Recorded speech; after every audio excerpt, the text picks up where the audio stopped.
আমি তো ভালোবাসি তোকে পর্ব 25। লেখিকা সালমা চৌধুরী। আমি আছি আপনাদের সাথে নওশিন পারভিন। মেঘ ভয়ে ভয়ে ফোন এগিয়ে দিল আবিরের দিকে। ফোন হাতে নিতেই আবিরের চোখে পড়ল ফোনে গান বাজছে। কি নেশা ছড়ালে কি মায়াই জড়ালে। আবির তীক্ষ্ণ দৃষ্টিতে মেঘের দিকে তাকিয়ে পুনরায় ফোনে মনোযোগ দিল। কয়েক মুহূর্ত পর অষ্টাদশীর ফোনে ছবি সহ নিজের নাম, আমার আবির, লাভ ... ভাই। দেখে হুট করেই বিষম খেয়ে উঠল আবির। কাঁচতে কাঁচতে বিছানার পাশে বসে পড়েছে। মেঘ আঁতকে উঠে শুধালো, কি হয়েছে আবির ভাই? মেঘ সঙ্গে সঙ্গে পানি ঢেলে গ্লাস এগিয়ে দিয়েছে। আবির ভাইয়ের মাথায় ফু দিচ্ছে। আবির কিছুটা স্বাভাবিক হয়ে গ্লাসে সবটুকু পানি শেষ করলো। মেঘের ফোন বিছানায় রেখে দীর্ঘশ্বাস ছাড়লো।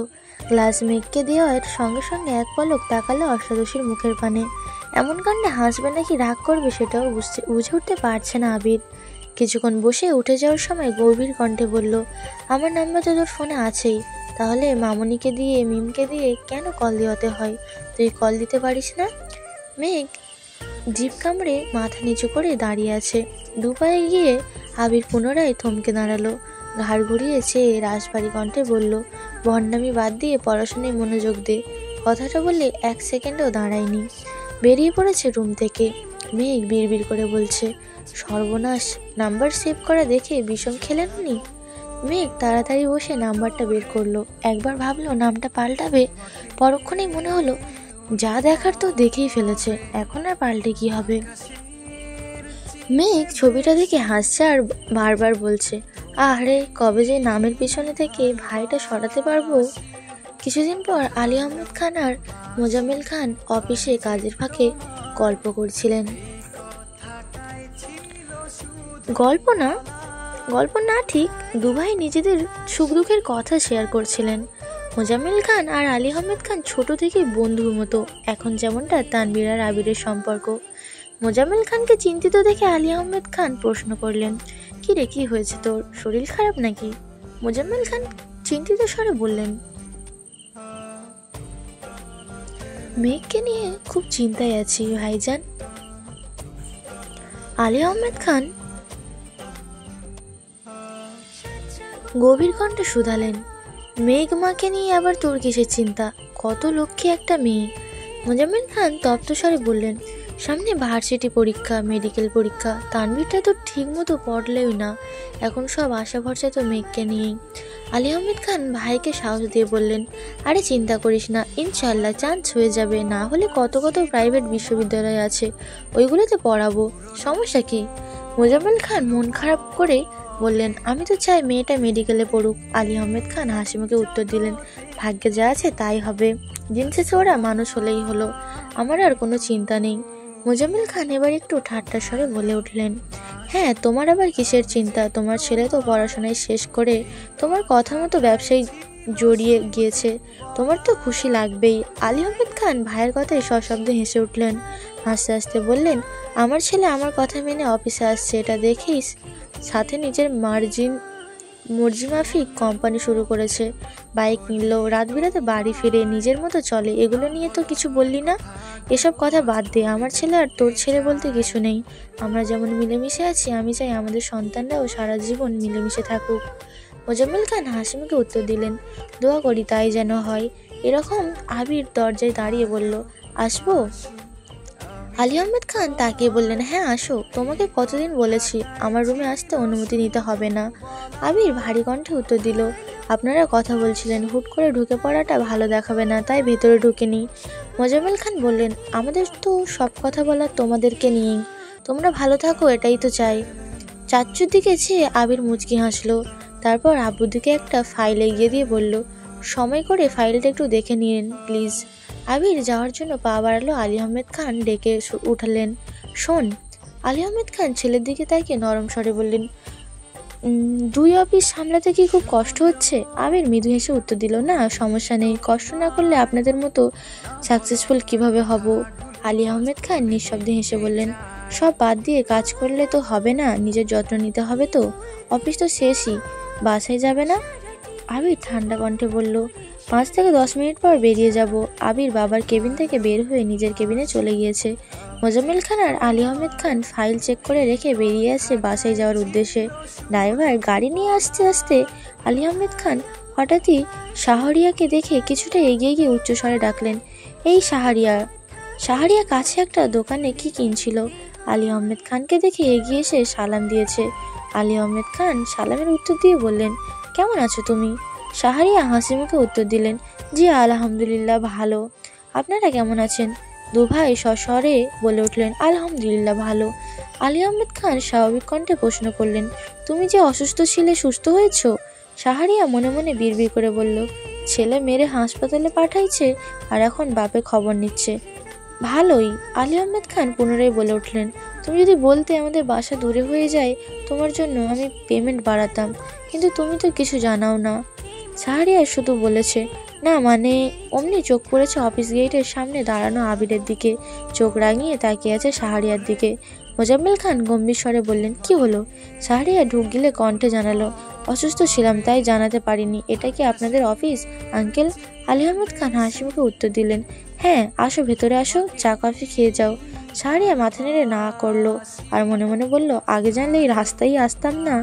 আবির অফিসে বসে চা কফি খাবে, আবার অফিসে বসে নাকি চা কফি খাবো, আর মায়ের খেতে চাই না। শাহরিয়া চোখ তুলে চাইতেই দ্বিতীয়বার চোখাচোখি হলো আবিরের সাথে। আবির রাগে কটমট করছে। শাহরিয়া তাকাতেই আঙুল দিয়ে ইশারা করলো চলে যেতে।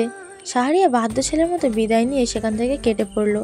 আলী আহমেদ খান আর মোজাম্মেল খান ঘুরতেই আবির হেলমেট পরতে ব্যস্ত হলো। মোজাম্মেল খান আবিরকে দেখে বলে উঠলেন, ছেলেটাকে মেঘের জন্য টিউটর ঠিক করা হয়েছিল, তুমি আসার পরেই তো পড়াতে গিয়েছিলাম, চিনতে পারোনি? আবির গভীর কণ্ঠে উত্তর দিল, কি জানি খেয়াল নেই। আলী আহমেদ খান ভাইয়ের দিকে চেয়ে জানালেন, ছেলেটা পড়াবে বললেও পেমেন্ট বেশি দিয়ে হলেও রাখতাম, বলতে তো পারতো। আবির ভারী গলায় কপাল কুঁচকে বলল, ছেলে যদি পড়াতে না চায় তাহলে জোর করার কি দরকার? তাছাড়া নতুন টিউটর তো শুনলাম ভালোই পড়াচ্ছে। আলী আহমেদ খান বললেন, একদিন এসে ছেলেটার বাসায় গেল না, কল দিয়ে জানালোও না। 2 থেকে 3 দিন, আর আমি কল দেওয়ার পর বললো অসুস্থ আর পড়াবে না। আজ সামনে পেয়েছে জিজ্ঞেস করলাম আর কি। আবির কণ্ঠ দ্বিগুণ ভারী করে জবাব দিল, ছেলের পড়ানোর ইচ্ছে না থাকলে তাই হয়তো জানায়নি, পড়ানোর ইচ্ছেই ছিল না। আপনারা এখন তাকে এত প্রশ্ন করছেন, এতে সে বিরক্ত হতে পারে। আলী আহমেদ খান শ্বাস ছেড়ে বললেন, তাও ঠিক, কথা তো আজ বললামই, আর তো কথা বলা দরকার নেই। আলী আহমেদ খান আর মোজাম্মেল খান গাড়িতে উঠে বাসার উদ্দেশ্যে চলে গিয়েছে। আবির নিজের অফিস থেকে ঘুরে ঘন্টাখানেক পর বাসায় এসেছে। আবিরের বাইকের শব্দে মেঘ বেলকনিতে ছুটে গিয়েছে। অনেকদিন ছাদে যাওয়া হয় না। মেঘ মনে মনে ভাবছিল আবির ভাই আসলে চাবি নিয়ে ছাদে যাবে। মেঘ নিজের রুম থেকে বের হয়ে আবির ভাইয়ের দিকে দুর্বোধ্য দৃষ্টিতে চেয়ে আছে, পলক পড়ছে না একটিবারও। আবির মেঘের কাছে এসে একবার তাকিয়ে সঙ্গে সঙ্গে দৃষ্টি নামালো। পকেট থেকে একটা কিটক্যাট চকলেট বের করে মেঘকে দিল। মেঘ চকলেট নিয়ে মাথা নুইয়ে মুচকি হাসলো, নিজেকে স্পেশাল কেউ মনে হচ্ছে। আবির চলে যাচ্ছে, তৎক্ষণাৎ মেঘের মনে পড়ে গেল চাবির কথা। মেঘ ততষ্ট হয়ে ডাকে, আবির ভাই। আবির রুমের দিকে যেতে যেতেই উত্তর দেয়, মেঘ একগাল হেসে বলে, ছাদে যাব, চাবিটা কি দেওয়া যাবে? আবির গুরুভার কণ্ঠে বলল, নিয়ে যায় সে। মেঘ দ্রুত নিজের রুমে গিয়ে চকলেটটা লুকিয়ে রেখে মোবাইল নিয়ে বের হয়েছে। আদি চকলেট হোক বা চিপস যা পায় সবই খেয়ে ফেলে। এজন্য মিমার মেঘ প্রিয় জিনিস বা খাবারগুলো লুকিয়ে রাখে যাতে আদি না দেখতে পায়। মেঘ চাবি নিয়ে তালা খুলে ছাদে গিয়েছে। বিকেলে রোদে গাছে থাকা ফুলগুলো জলজল করছে। ইদানিং প্রতি রাতেই বৃষ্টি হয়, কিন্তু দিনের বেলা তার রেশ মাত্র থাকে না। মেঘ কয়েকটা গাছের পাতার অবাঞ্ছিত ডালপালা কেটে হাতে ছাদে হাঁটছিল। 10 থেকে 15 মিনিট পর আবির একটা সেন্টু গেঞ্জি আর লুঙ্গি পরে ছাদে আসছে। আচমকা আবির ভাইকে দেখে কিছুটা ভয় পেয়েছে, তবে দেশে ফেরার পরেই প্রথমবার আবিরকে লুঙ্গি পরা দেখে মেঘ দাঁত কেলিয়ে হেসে উঠল। হাসি যেন থামছেই না, বরং হাসির তীব্রতা ক্রমশ বেড়েই যাচ্ছে।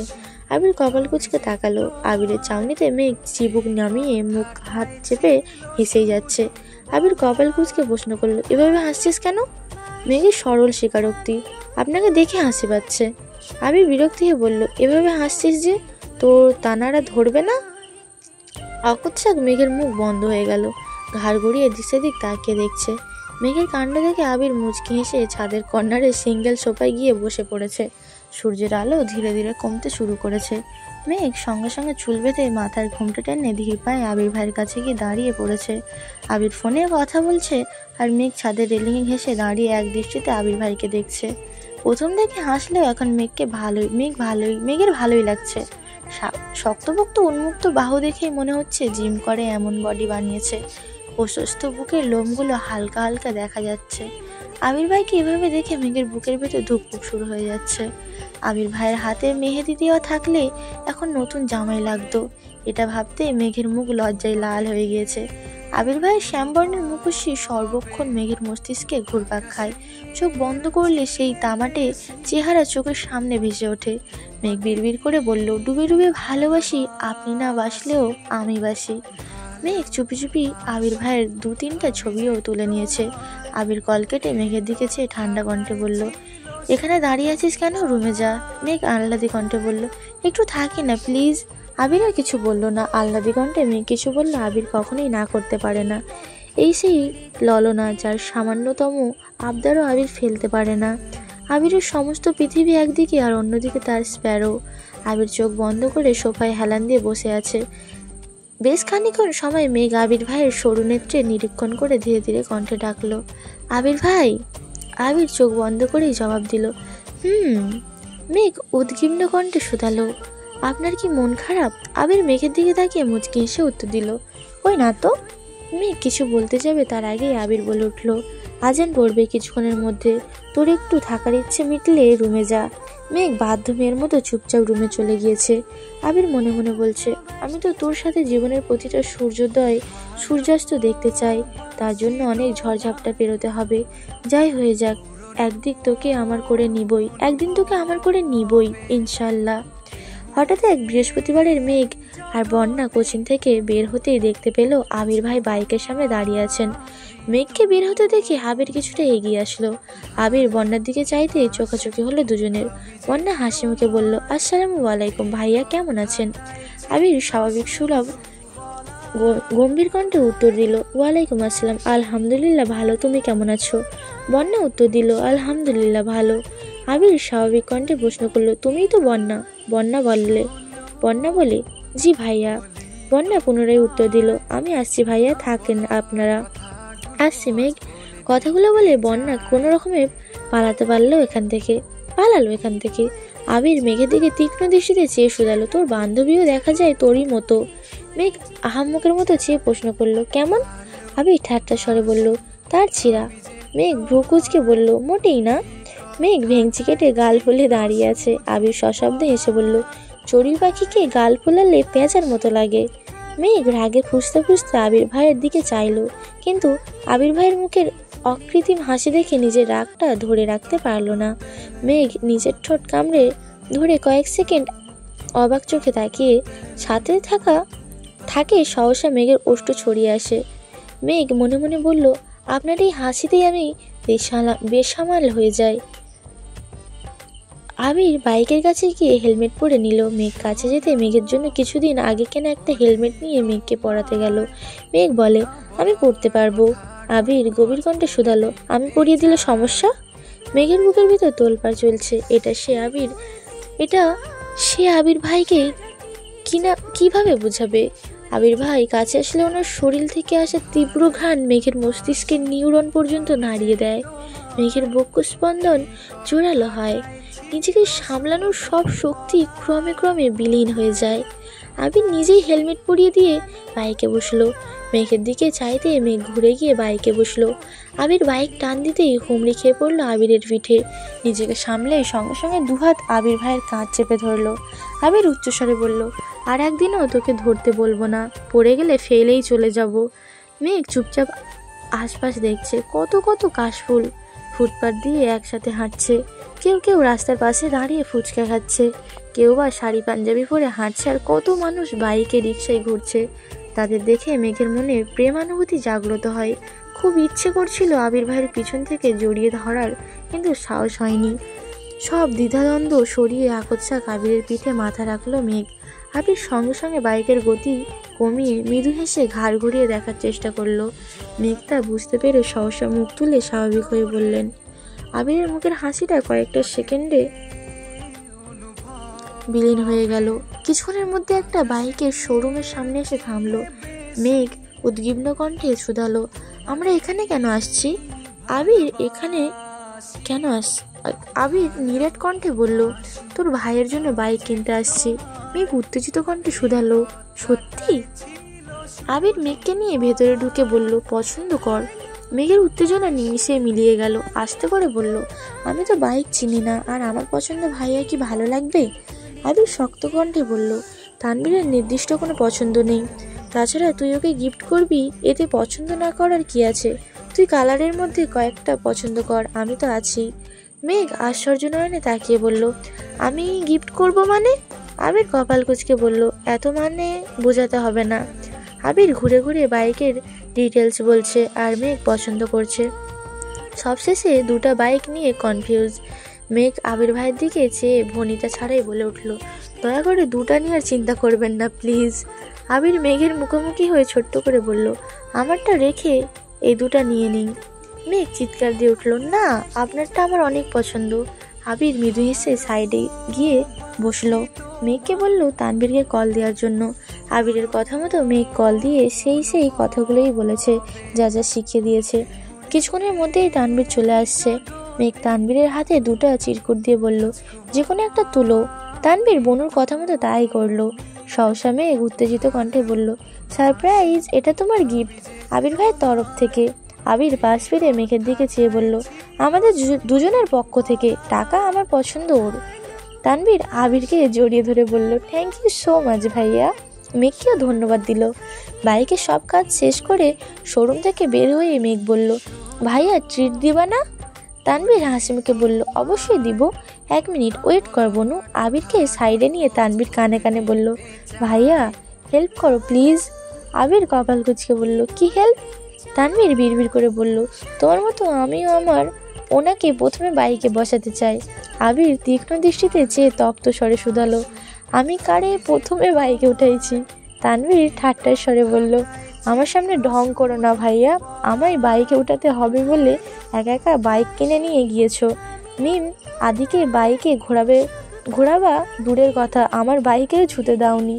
বনুকে নিয়ে সর্বপ্রথম বাইকে ঘুরেছো, বনুকে নিয়ে ঘোরার কয়েকদিন পরে আমারে তোমার বাইকে প্রথম উঠতে দিয়েছো। কি ভাবছো আমি জানি না? তুমি যেদিন প্রথম বনুরে নিয়ে ঘুরছো সেদিনই আমার বন্ধু আমায় বলেছে। আবি নিঃশব্দে হেসে বলছে, আসতে বলো, শুনে ফেলবে। তানভীর আকুল স্বরে বলল, তাহলে আমার ব্যবস্থা করে দাও প্লিজ। আবির গম্ভীর কণ্ঠে উত্তর দিল, তোর ওনাকে তো আনতেই চাইছিলাম, কিন্তু ওনাকে বলার আগেই ছুটে পালাইছে। তানভীর সুশীর ভঙ্গিতে বলল, প্লিজ ভাইয়া।